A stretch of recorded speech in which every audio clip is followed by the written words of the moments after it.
Hello, everyone, and welcome. My name is Isabel Molina, and I am the public programs producer here at the Museum of Jewish Heritage, a living memorial to the Holocaust.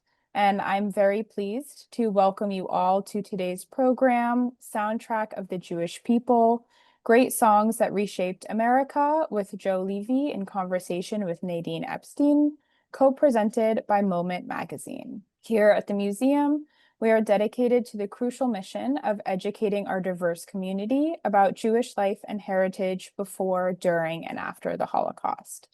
As part of that mission, our programs illuminate the stories of survivors, broader histories of hate and anti-Semitism, stories of resistance against injustice, and more. Thank you again for joining us today virtually. We hope that if you're able to, you will visit the museum in person to see our current and upcoming exhibitions, including Art of Freedom, The Life and Work of Arthur Szyk, opening December 7th, 2025. Now, today we are honored to be joined by Joe Levy and Nadine Epstein. Joe Levy is a contributor to Rolling Stone and Billboard, and one of the creators of the multimedia show Amplified, the Immersive Rock Experience. His writing has appeared in the New York Times, the Wall Street Journal magazine, and Details, and he has created and hosted podcasts on the music of Harry Nilsson, Final Sessions, and the Great American Songbook, Setting the Standard. Levy has held top editorial positions at Rolling Stone, Billboard, and The Village Voice. As a broadcaster, he has served as a correspondent for The Today Show, Access Hollywood, and VH1. Award-winning journalist Nadine Epstein is editor-in-chief and CEO of Moment Magazine. A seasoned political analyst and frequent interviewer, Epstein is the author and editor of many books, including RBG's Brave and Brilliant Women, 33 Jewish Women to Inspire Everyone, which she wrote in collaboration with the late Supreme Court Justice Ruth Bader Ginsburg. She has contributed to anthology collections, including Racing in the Streets, the Bruce Springsteen Reader. Nadine Epstein is also an artist and the creator of the Eyeshadow Project. Thank you again for joining us. And now I'm going to hand things over to our speakers. Thank you, Isabel. And thank you so much for joining us tonight, Joe. Great to be here. So a few years ago, Moment launched Soundtrack of the Jewish People in collaboration with the Milken Archive. And we started interviewing musicians and scholars and music lovers to explore music with Jewish significance. And we really collected an amazing array of music, very different kinds of music that people considered significant Jewish music. There were prayers, there was North African folk music, there were Ladino lullabies. All of this is available at Moment's website and also on a playlist on Spotify. And it turns out I had just met you on a National Magazine Award panels, and we had talked, and so we included you, and you chose one of the most interesting pieces, I think, in the collection, Highway 61, written in 1965 by Dylan. And I was just thrilled with that. And so I just want to jump right into Highway 61. Pray tell me, why on earth did you choose Highway 61 as a piece of Jewish significance? Well, I mean, the first thing that should be said is most of my choices are bad ones, historically speaking. Not this one. This is a pretty good one. Look, this is a great piece of American music, and it's a great example of the ways that American popular music is shaped by Jewish creators, even when, and mostly when it is not, about Judaism itself. But this song begins with the words, God said to Abraham. Right there, I think we're pretty Jewish. We're in the Bible. We're pretty early on. God said to Abraham, kill me a son. Abe said, man, you must be putting me on. And those are great lines. We begin with a prophetic voice. We begin with the voice of the Bible. God said to Abraham, kill me a son. And we shift to this very conversational voice. Abe said, "Man, you must be putting me on." Now, it becomes a much more complicated song if you know, as many people do, and most Bob Dylan fans do, that Bob Dylan grew up Jewish in Hibbing, Minnesota, with a father named Abraham. And it becomes a very different kind of song, not just a song about American identity, which it is, not just a song shaped by comic book and gangster movies and Three Penny Opera, which it is. It is a song shaped by all of those things, but a song also shaped by whatever Bob Dylan's childhood was, whatever his experience of Judaism was, whatever his experience of God is or was. It's a song shaped by all of these things. And it's a uniquely American song. Highway 61 is a real place. Yeah, tell us about the highway. Highway 61 is a real place, and it runs through Minnesota, I believe, or nearby Minnesota. I think it goes near Hibbing, yeah. Nearby Minneapolis, I mean to say. Highway 61 is a real place. It runs from New Orleans up to Chicago. It maps the route of the Mississippi River. It is sometimes called the Blues Highway. It is celebrated in other songs. There is a song by Mississippi Fred McDowell called 61 Highway. The reason this is called Highway 61 Revisited isn't just because it's a real place and he's going back and visiting it again, but because it's a real song that he's reworking in his own way, as he does in many songs. Highway 61 is a real place. It is a highway that during the Great Migration, the migration of free African-American men and women northward in the 40s, post-war, to find a better life, to find better work. It's a highway that those folks traveled. But it's also a song about a different migration. Dylan's parents, probably his grandparents, as many characters in this story of Jews in American song did, fled Eastern Europe. Specifically, I believe Odessa, but definitely Ukraine, then part of Russia, and they fled the pogroms. Randy Newman's great-grandparents, same thing. Songwriter after songwriter, they have roots in that migration westward to America, not necessarily to New York City. The path ran through Ellis Island, but in the case of Dylan's folks, his people, they went to Duluth, and from Duluth to Hibbing, because Duluth wasn't small and cold enough for them. I don't know why. Randy Newman's people went to the Jewish ghetto in New Haven, Connecticut. I didn't know there was one. It was no longer existed when I went to school there. Harold Arlen, the great songwriter, grew up, his folks had moved again, fleeing, I believe, Ukraine, to Buffalo, New York. These stories are legion in if you look at the Great American Songbook, or if you look at the work of Jewish songwriters in rock and roll, these stories reoccur over and over again. That's another kind of great migration. Well, let's step back a second, because there was something you wrote when you participated in the Jewish songbook, our soundtrack of the Jewish people. And you wrote, there are many great songs about the Jewish experience in America, but they were about America itself. And rather than enact assimilation, they reshape the America that they are describing. Right. Tell us how, let's start with this particular song. And I want to talk about how a number of these songs reshaped America. So how did Highway 61 Revisited reshape America? We're in a crazy time. It's 1965. It It's a got worse. very messy time in the world. Sure. You're probably, I don't, yeah. But tell us about it. You know, I am referring broadly, I think, to the way not just this song, but Bob Dylan's songs, or all of rock and roll, but Bob Dylan's songs reshaped America. You might say that the first big rock song for him, like a Rolling Stone, has a bigger impact in reshaping America, as it frees a whole nation of young people to say, yeah, I want to leave. Yeah. I would like to experience that whole like a Rolling Stone, no direction home thing. And Highway 61 is more specifically a song of chaos.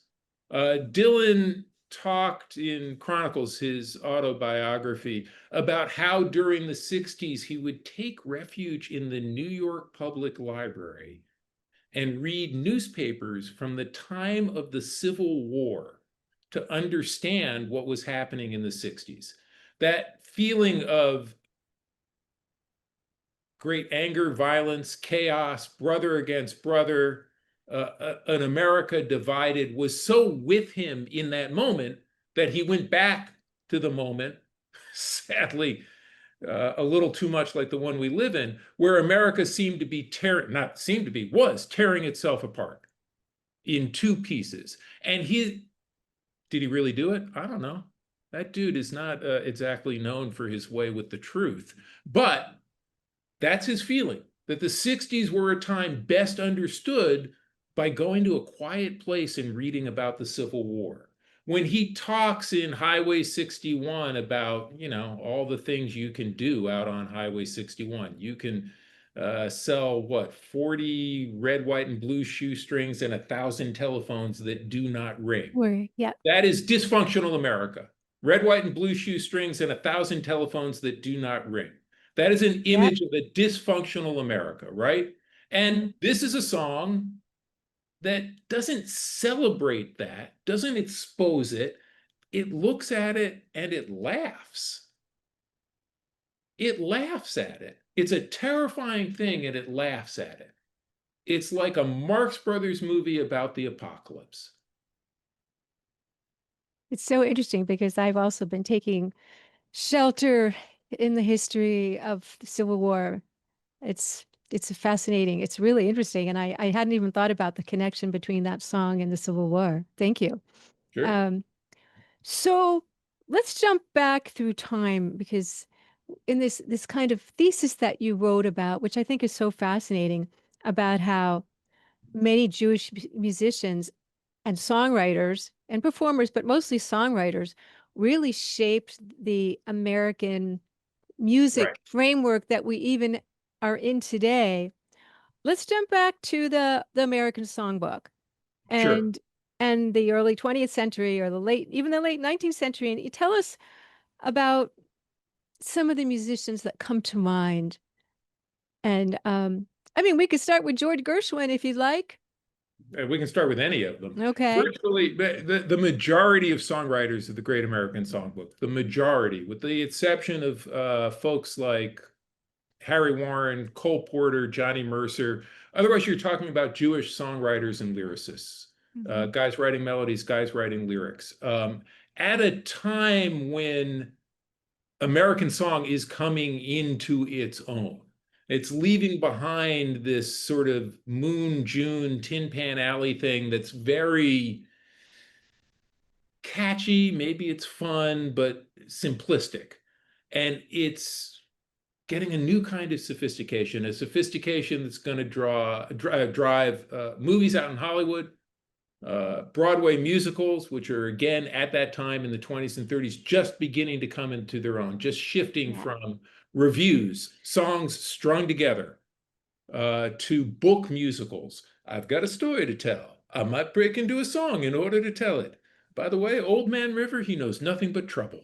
Showboat, one of the first great book musicals. All those guys, Jerome Kern, George and Ira Gershwin, Yip Harburg, all of them. George and Ira grew up, I'm gesturing down the street because I live in the East Village. George and Ira Gershwin, for part of their young lives, lived about 5 blocks south of me in the East Village in Manhattan. Yip Harburg lived 4 blocks east of me, right off of the East River. Yip Harburg and Ira Gershwin got to be friends in grade school because they sat next to each other, because that's how their names fell in alphabetical order. And these guys wrote these songs that were massive hits that, again, I say, reshaped America, reshaped American culture. And I'm going to let you talk now, but I'm happy to get to my point about the ways in which it was about imagining a different America rather than talking directly about the Jewish experience or talking about assimilation. Well, tell us more about that. I'm borrowing an idea here from Randy Newman. Randy Okay. Newman, the great songwriter, best known for his hits about racism and prejudice, right? Short People, his best known song, is a parody of prejudice. One of his other best known songs, Sail Away, plays as a love song. Sail away with me. I can ferry you off to a better world, except that it is sung from the point of view from the voice of a narrator who is a slave trader loading enslaved African peoples into a ship bound for the Chesapeake Bay.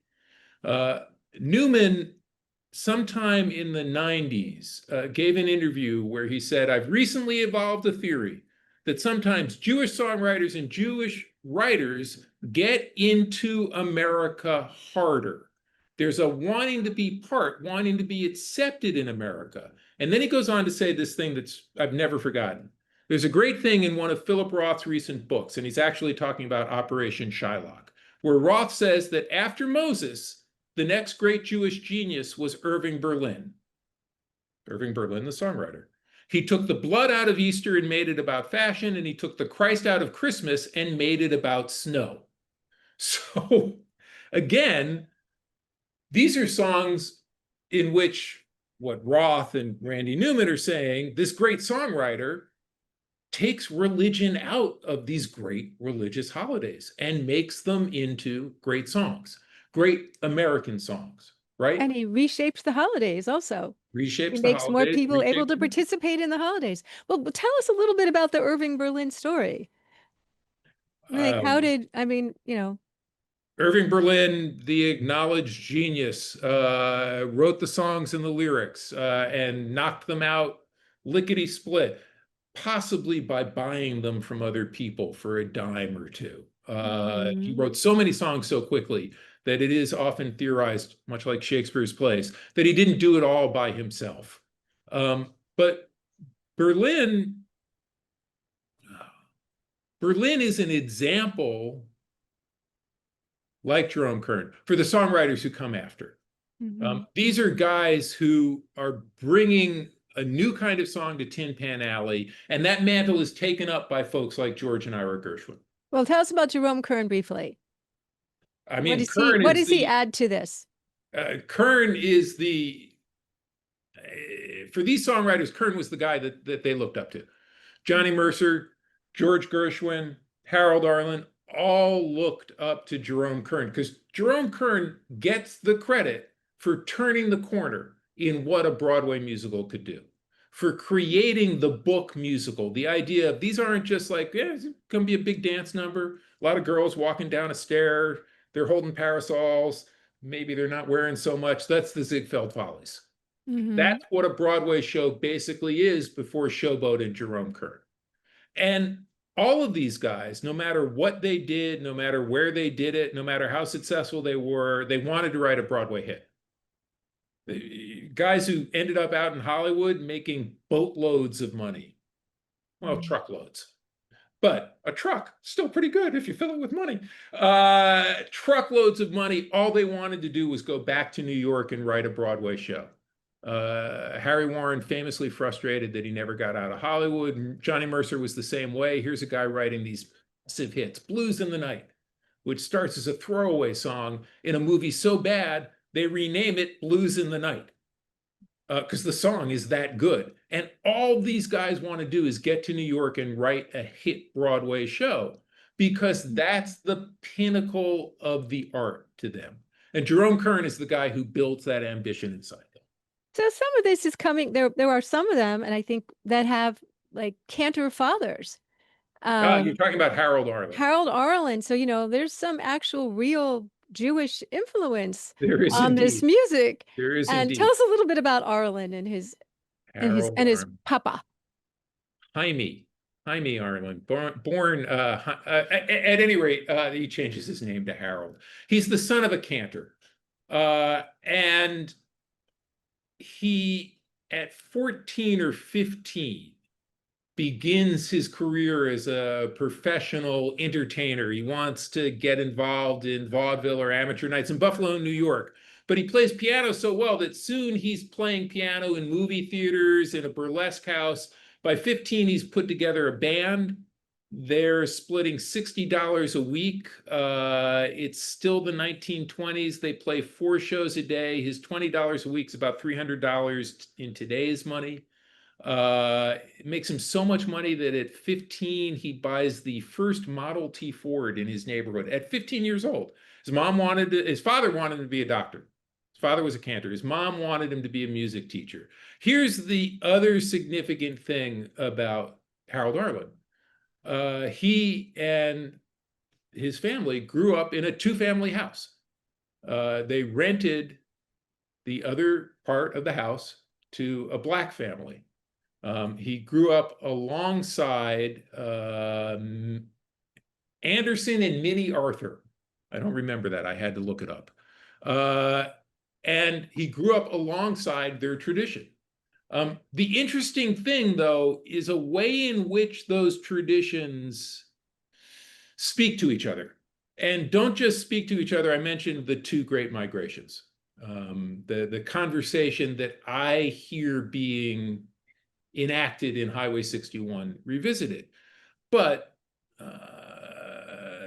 there are other commonalities in the African American experience and the Jewish experience, a certain exile, a certain history and enslavement, and something else. There's a famous story about Harold Arlen, who moves to New York, writes his first song, Get Happy, kind of by accident. He's playing an intro vamp for some dancers that he's rehearsing. And one of the songwriters of the show sitting in the audience says, "What's that song you're playing?" He's like, "It's not a song. It's just a riff. Da-da-da-da-da-da-da-da-da," just to get the dancers going. He's like, "No, that's a song. Dude, that's a song." And it is. It's a huge hit. He starts writing songs for the Cotton Club, ends up out in Hollywood. But along the way, he decides he's going to turn his dad on to jazz, his dad, the cantor. And he plays him Louis Armstrong records. Louis Armstrong and the Hot 5 or the Hot 7, one or the other. And his father says, "That's not bad." Where did he get it? He recognizes in Armstrong's scatting something that he himself does, right? And it's not just like, oh, I make up a melody to go along with the words in front of me. He recognizes something in the music itself. And it's a really remarkable story. Where did he get it? Well, you brought me to, I was going to talk about how this period's a melting pot of music. And there is a direct connection Right. a little bit later, but coming between Jewish producers and Black musicians, which like my cousin Art Roop was part of. But there's also this actual link between music, between Jewish music and Black music. And there's so many links between the music. And there's influence going back and forth.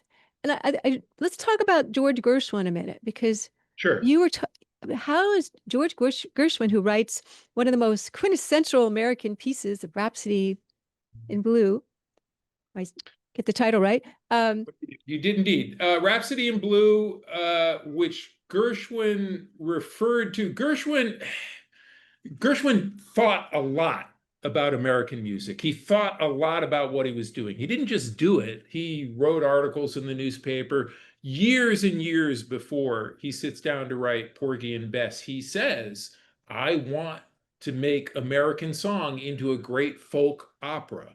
And he at one point writes, "Rhapsody in Blue is a musical kaleidoscope of America, of our vast melting pot." Now, the melting pot, it's a popular idea. We all know what it means. We grew up with it. So did he. In point of fact, he probably got it, and it probably became popular as part of partly in relationship to a play that ran on Broadway in 1908. George saw it when he was 10 years old. It was called The Melting Pot. It was by Israel Zangwill. Israel Zangwill, British, fled the Pilgrims, Russia. Wrote this play. The main character in the play is a Russian Jew who flees the pogroms, moves to America, and writes a symphony called The Crucible that celebrates a future in which ethnic divisions are dissolved and people can unite to build the Republic of Man. And it made a big impression on Gershwin. The whole idea of dissolving ethnic divisions and the whole idea of the melting pot made a big impression on him. He grew up, I always like to say this, he grew up at exactly the right time. He grew up just as ragtime was coming into vogue. So he never knew a world that didn't swing. What does ragtime do? It's a huge sensation in America. It takes music and it syncopates it. He never knew a world that wasn't syncopated. He grows up right at the time that the subways are being built. Times Square is going to boom. Broadway is going to be a thing. It's going to be easier to get around town. He apprentices as a demo pianist in one of the Tin Pan Alley songwriting publishing houses.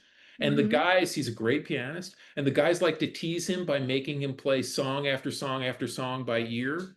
That's such an important part of his life that later, when he's rich and famous and is building out his dream apartment on the Upper East Side, he builds a replica of that songwriter's cubicle in his apartment so he can sit in it and be inspired.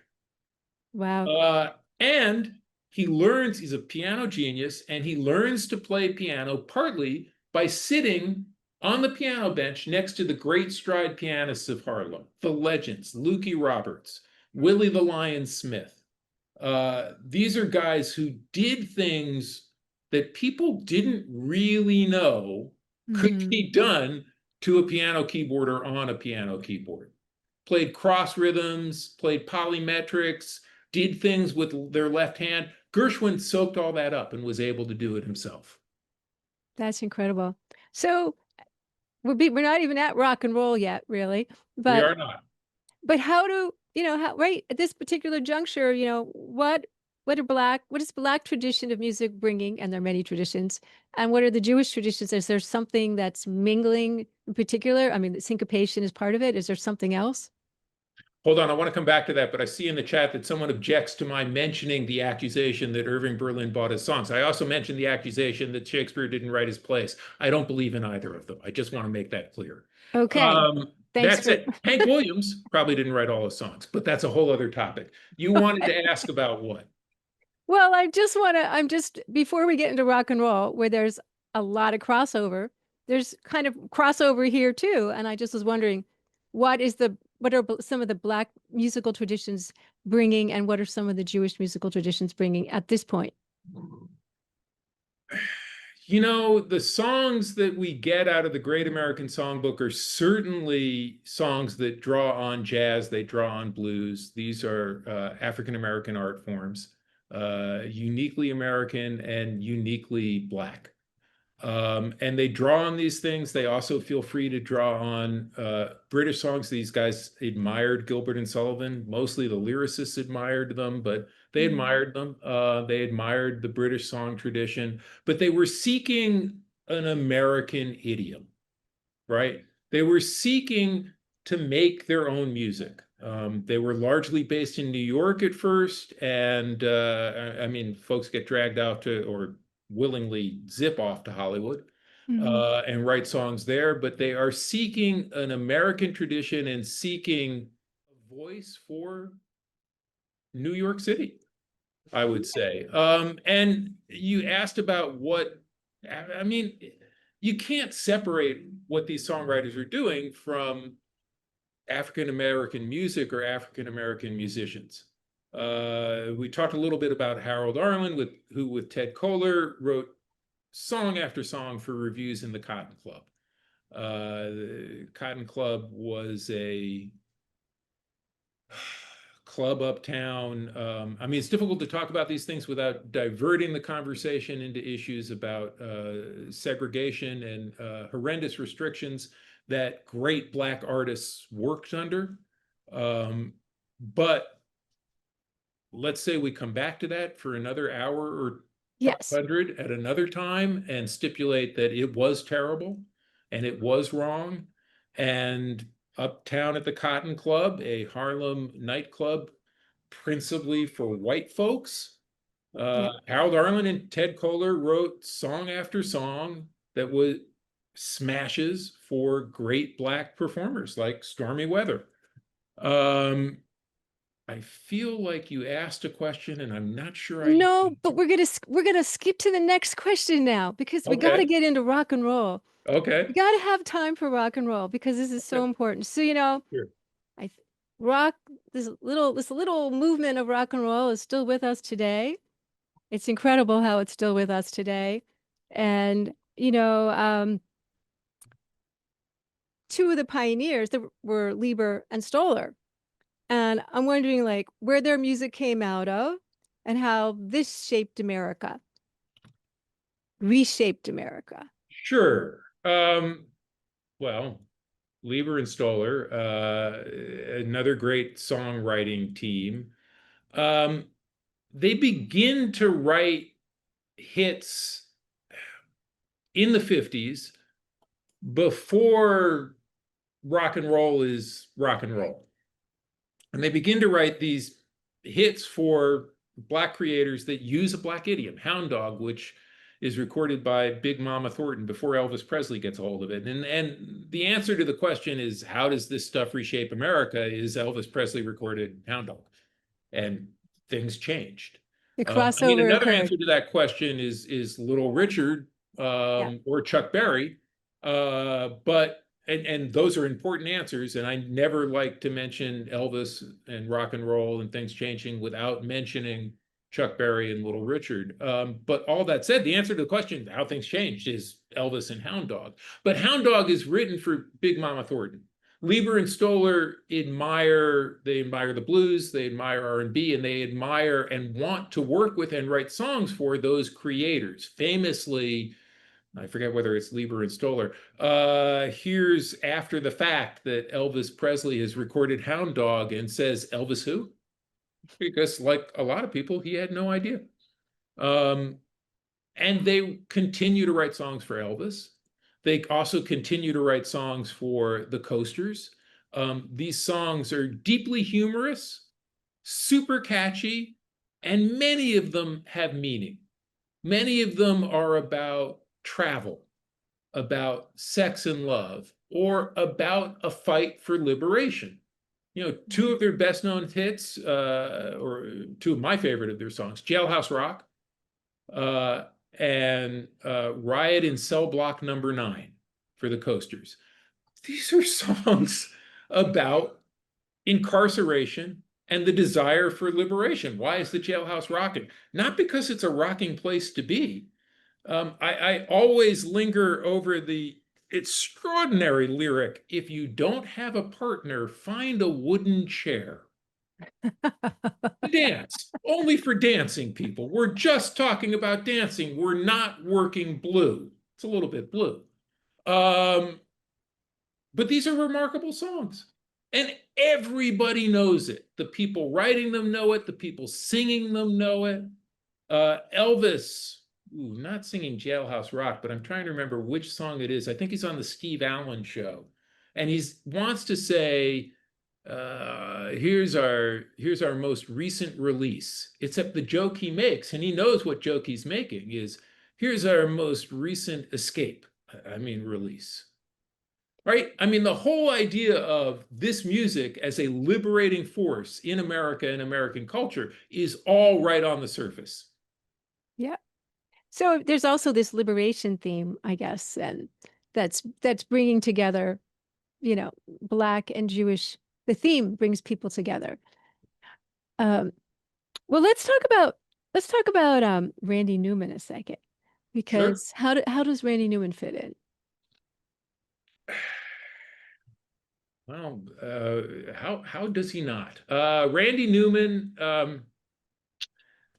The thing I love about Randy Newman, there's a rather good biography of Newman written recently by Robert Hilbert. And the thing that struck me most in the first 3 or 4 pages, he's filling in the backstory of the life, and he talks about how Newman's great-grandfather, Michael Nemirovsky Jr., lived in the Jewish ghetto of New Haven, Connecticut. Before he got married in 1897, Michael changed his name to Michael Newman. And what I love about that is that there's no symbol in there whatsoever. He is a new man. He is now Michael Newman. And that's part of the legacy that Randy Newman carries forward. Randy Newman, his grandfather, his father, both in the scoring business, they score motion pictures. Randy grows up, he spends part of the war years, I think it is, in New Orleans, where he soaks up New Orleans culture. Somebody wants me to mention the great song that Randy wrote about being Jewish in New Orleans. It's on Land of Hope and Dreams. And it's specifically, if we're thinking about the same song, it's called Dixie Flyer. Randy's talking about his mom's family driving to New Orleans and drinking liquor, rye whiskey, just the way the Goyim did. Christ, this is a lyric. Christ, they wanted to be Gentiles too. Who wouldn't down there? Wouldn't you? An American Christian. Goddamn. So Randy Newman is a guy who thinks hard about Jewish identity and America. Right? I mean, his songs, he's written a lot of great ones and some very dark ones about America, right? Political Science, let's drop the big one and see if they're laughing. A Few Words in Defense of Our Country.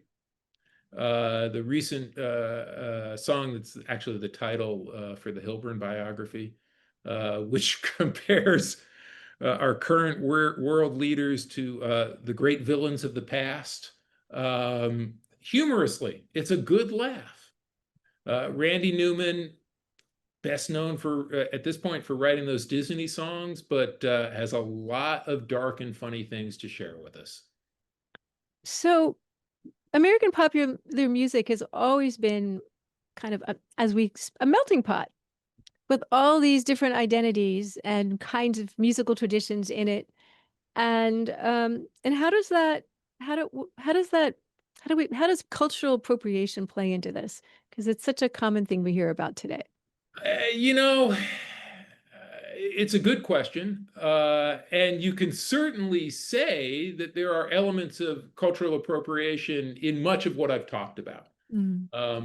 That by latching onto and adapting, even being inspired by and taking in jazz, blues, these different, these songwriters who come from a different place, and I would not say that the Jewish songwriters of the 20s and 30s came from a position of privilege, except in regard to those who suffered greater oppression and greater prejudice than they did. And that would be the African Americans that they were inspired by.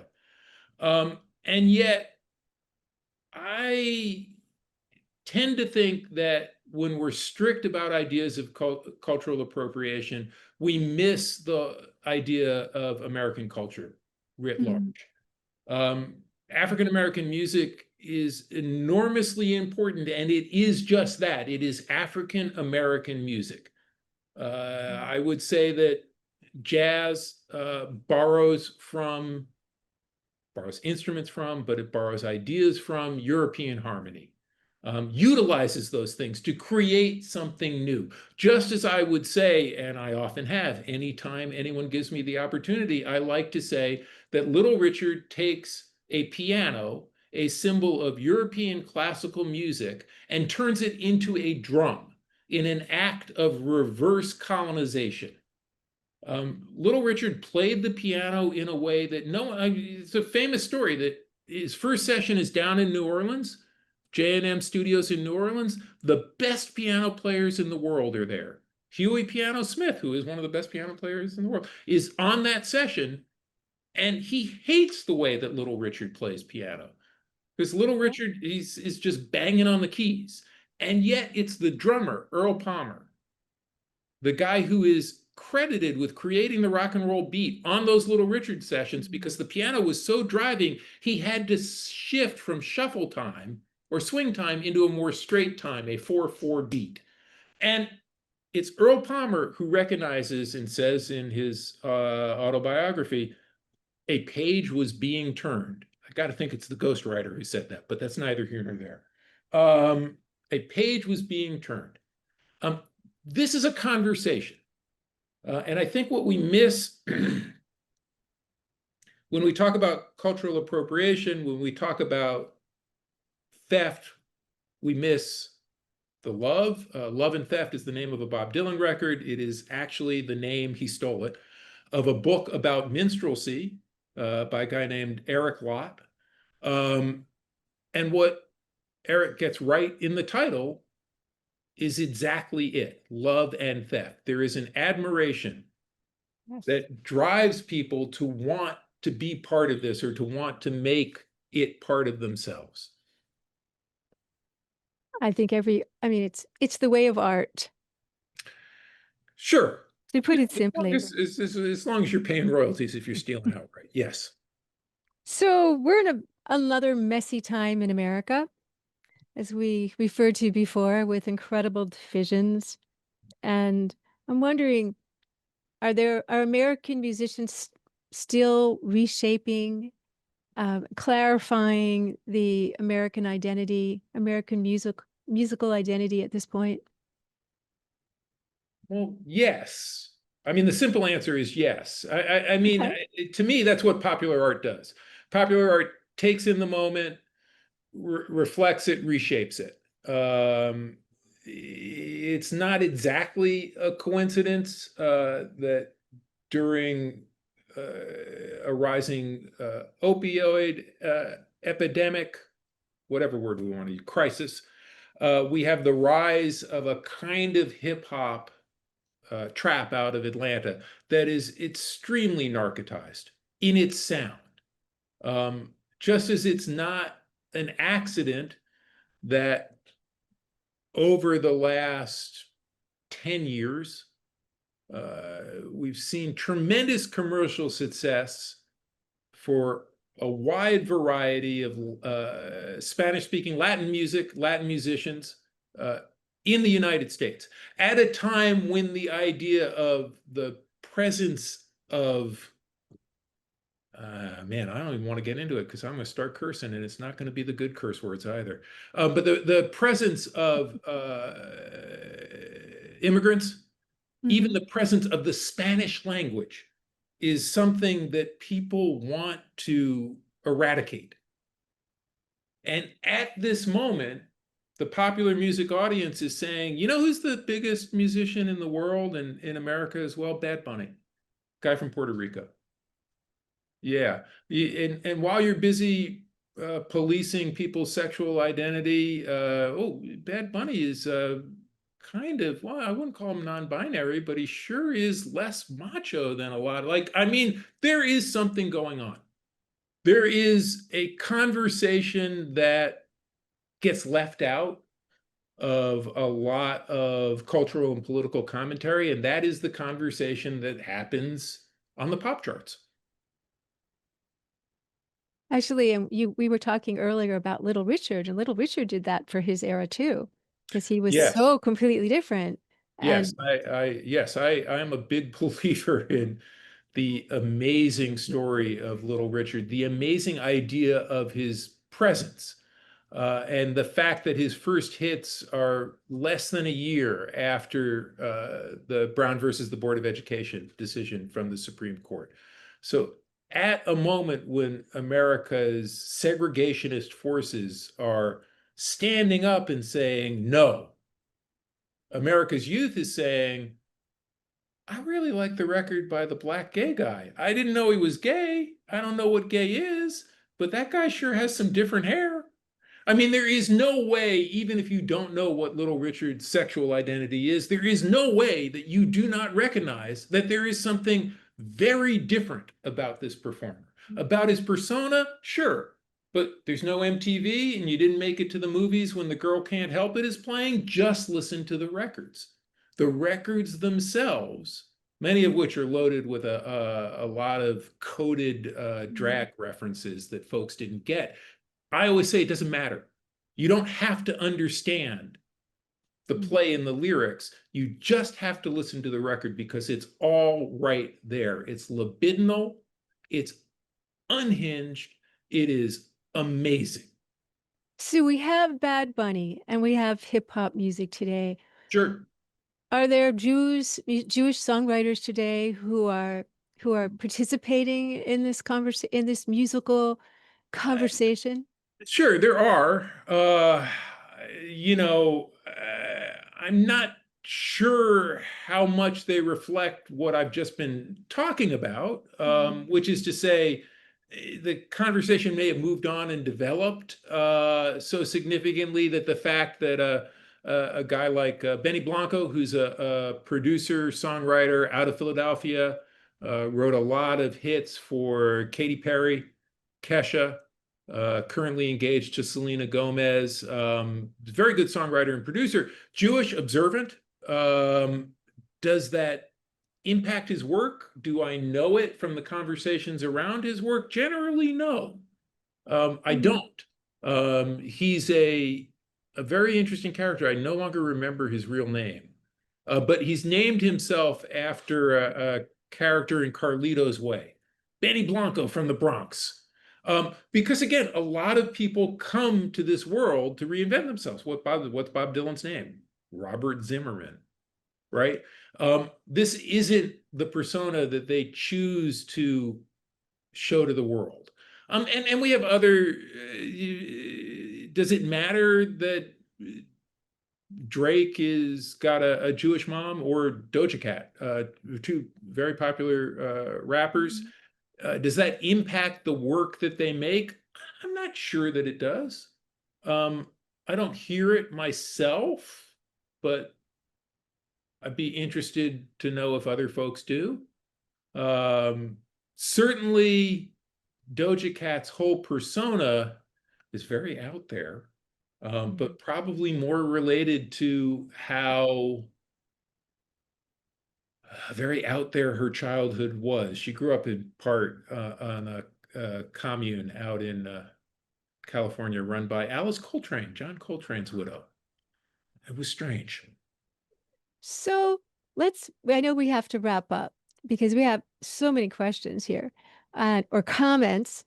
But so there was this framework that of Jewish songwriters who helped to shape the Sure. American music scene that we have today. Is that framework basically still what we're working off of? Is it still the songbook for the for most Americans?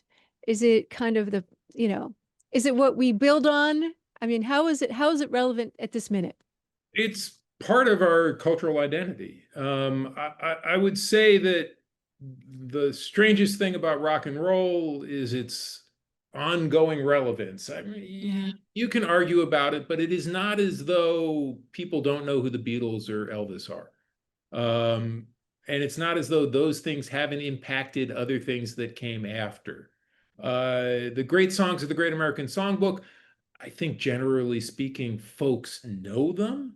Sometimes they grow up singing them in chorus in school without knowing who wrote them. It's part of our cultural identity. It's part of a framework we exist in. I think it still sets the general framework for most of what we hear today. So we're going to wrap up because we have questions. But before we do, I just want to thank you so much. It's absolutely delightful to talk to you. And I want to also remind people that you can visit Moment's Soundtrack of the Jewish People at momentmag.com/music. We're going to put it in the chat. You'll get it later. And this is the first of many virtual and live and in-person conversations we're going to be having on the Jewish soundtrack. So, Suzanne? Hi, thank you so much for that. great conversation. For those who do not know me, I am Suzanne Borden. I am Moment Magazine's Moment Live producer, and I help with these conversations as well. I did want to let people know that Joe has actually an 8-episode podcast called Setting the Standard that goes into a deeper dive to many of the music composers and lyricists that we've mentioned, and you can find that wherever you listen to your podcasts. A lot of people wanted to make sure we told everybody that Benny Blanco's birth name, given name, is Benjamin Levin or Levin, and I know that he went to Jewish summer camp as a child. Tonight there was a lot of conversation about all the men who were composers and lyricists and singers, and no women other at the very end of Doja Cat were mentioned. Are there women that came up in the early 1900s that were part of this Great American Songbook? Yeah. But There's some Yiddish singers that are influential too, I think. yeah, unsurprisingly, although I do live where the Yiddish theater was, unsurprisingly, you can stump me on the great Yiddish singers. I'll mention the Barry sisters. I know there were the Barry sisters, were the Sure, most famous of them all. sure. Well, you know, the one who comes to mind, and it's not really going to be the one you're looking for, but the one who comes to mind is Kay Swift, who's very important in the Gershwin story and is not Jewish. However, she is enormously devoted to him. I believe she teaches him how to horseback ride, but I could be wrong about that. And he encourages her to become a songwriter. And encourages her to write a whole show. She's also one of the forces behind the preservation of Porgy and Bess. People are mentioning Carole King. Sure, of course, Carole King. What a shonda for me not to immediately answer when you say, "Are there great?" Sure, Carole King. And she's shaping the women's story. The Sure. American You know, we really didn't talk reshaping about the the Brill American Building. women's We story. And really there's a didn't talk about the Brill Building, and we really didn't talk about Goffin and King. We didn't talk. Sure, there are other great songwriter teams. Carole King, I think, is extraordinary because she comes out of that factory songwriting scene and then reasserts herself or remakes herself as a singer-songwriter with Tapestry. And those songs are incredible. And it is an incredible moment where she takes all of that hit-making concision and catchiness and puts it in service to a much more personal kind of songwriting. To be fair, I did ask about the early 1900s. So Carole Sure. King was right. Yeah, let's excuse my ignorance. But I think it's we should do a whole nother program really looking at women because their stories are less known, as we know, but they're shaping a different part of the American story. So anyways. It's been said that the song Over the Rainbow is about Jewish longing for a homeland. Are you familiar with this? Yeah, I'm familiar with the idea. I will say Yip Harburg, the amazing things about Yip Harburg and the Wizard of Oz, we should first start with the idea of the rainbow, which is his. It's not in the book. None of that is in the book. We should also go on to talk about the incredible union message that he bakes into the Wizard of Oz with the Lollipop League, the Lullaby League and the Lollipop Guild. These are his version of union fight songs for kids. I mean, I don't know what to call it, except it's absolutely amazing. Rainbows, which were a recurring motif for Yip. I'm familiar with that idea. I do not know, having read a couple of books about Yip Harburg, if he ever agreed with it. And I do know that it is embraced by many communities who long for a place to be or a sense of belonging. And I just want to say that there were two in the soundtrack of the Jewish people. It was the only song picked by two different people. I think one of them was Rabbi Angela Buchdahl, who we interviewed, and I'm blanking on who the other one was. Maybe it was Ben Sidran, who's Oh, an wow. incredible jazz musician, who both chose, and I'm not 100% sure, but I think it was him. Playing the Steve Miller Band. They both chose, he's an amazing guy, both chose that piece of music and had a long explanation. Each of them explained why they think it's a Sure, very Jewish sure. piece of music. So we could look it up. Sure. In my podcast, when we come to that song, I invited in Rufus Wainwright, great singer-songwriter, to talk about it. I once saw Rufus perform that song downtown in a small club gig and introduce it as the gay national anthem. I mean, it is a great song. It is one everyone knows. It is a remarkable, that octave leap is something that Yip had to convince Harlan to keep in the song, Harold Arlen to keep in the song. Harburg, a fascinating songwriter. Thank you. There were several Black artists who decided to sing Jewish songs. Ella Fitzgerald doing Beimir Bis Duchesne, and Harry Belafonte singing Havana Gila. Were there how do you know how they came to sing those songs? And were there other artists who sang Jewish songs as well and made them hits? I don't think either of those were hits, though, were they? It depends on what you think about. It depends on how you define Jewish songs. There are obviously many songs by Jewish songwriters that became hits as sung by African American artists. Good Lord. I mean, Stevie Wonder covered Blowing in the Wind and made it into a hit after it had already been a hit. But I can't say how Ella Fitzgerald came to record that song. I can say that Harry Belafonte was a staunch leftist and was a staunch believer in political causes and crossing boundaries to work together. So that's me calling him an integrationist, although I would say he's more of a civil rights figure.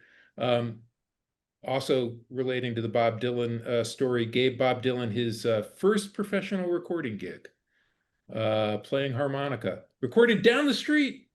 I'm pointing this way because that's where Webster Hall, which was a studio for RCA at the time, is on 11th Street in Manhattan. I've just given away where I live. Don't tell anyone. Well, I just put in the chat.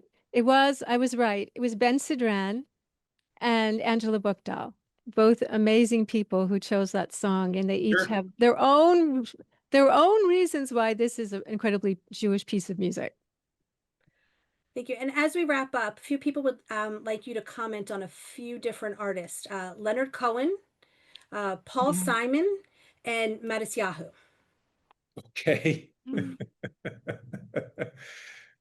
They're all lovely. And some of them, besides Paul Simon, are tall. Cohen,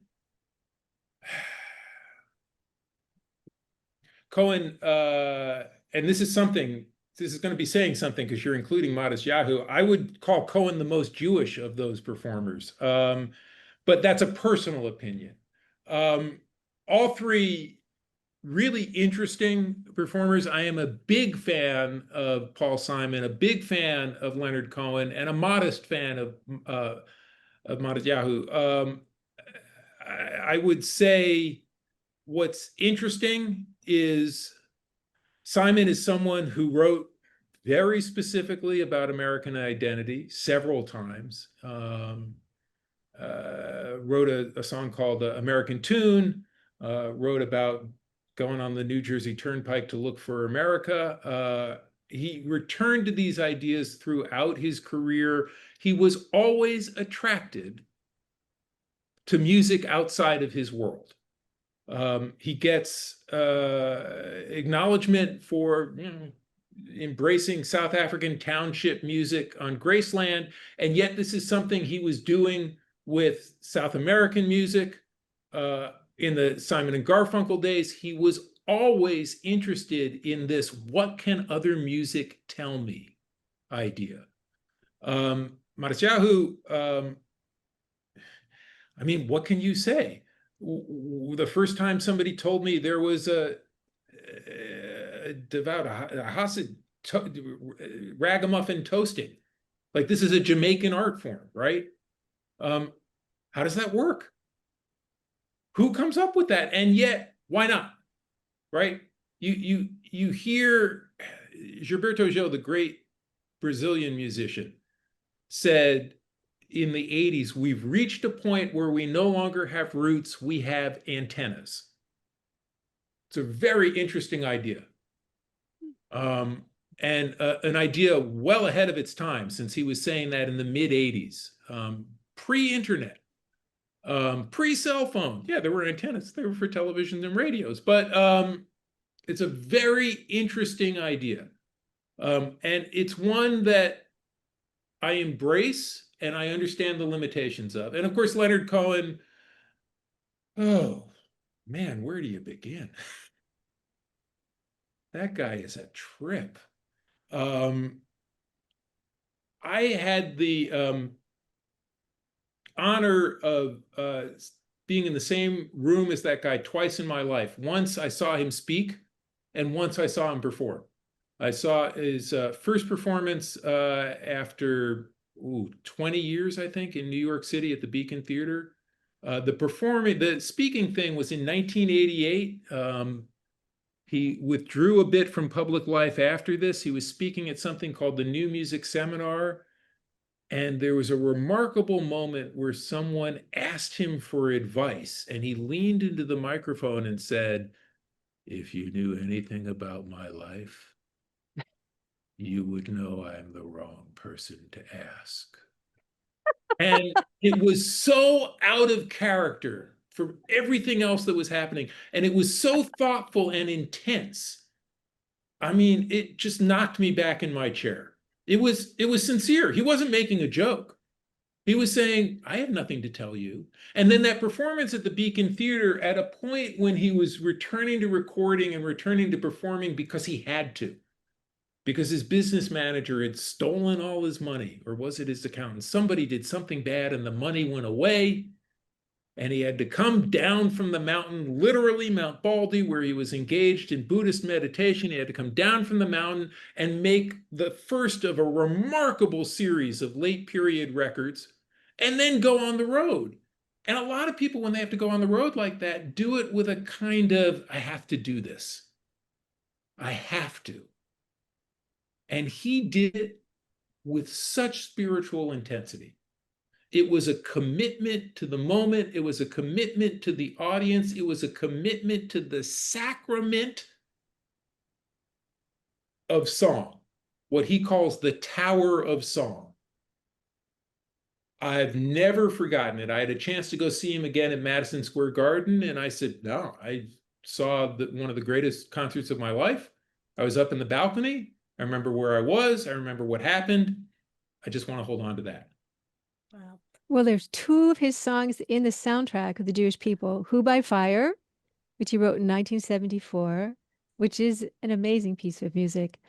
And then something he writes in Hebrew and English in 2016 called You Want It Darker.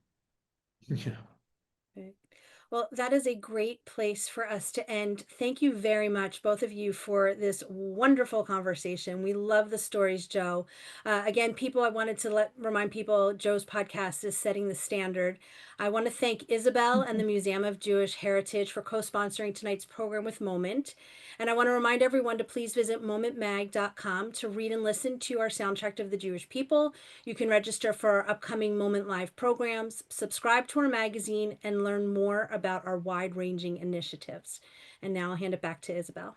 Thank you so much. Just echoing what Suzanne has said, I would like to give a big thank you to Nadine and Joe for such an incredible discussion tonight. We hope that if you enjoyed today's program, you'll consider making a donation to the museum, which you can do at mjhnyc.org/support. We also hope to see you all at our upcoming programs, which you can find at mjhnyc.org/current events. So with that all said, thank you again so much for joining us. We hope to see you soon and have a great evening. Thank you. Bye, everyone.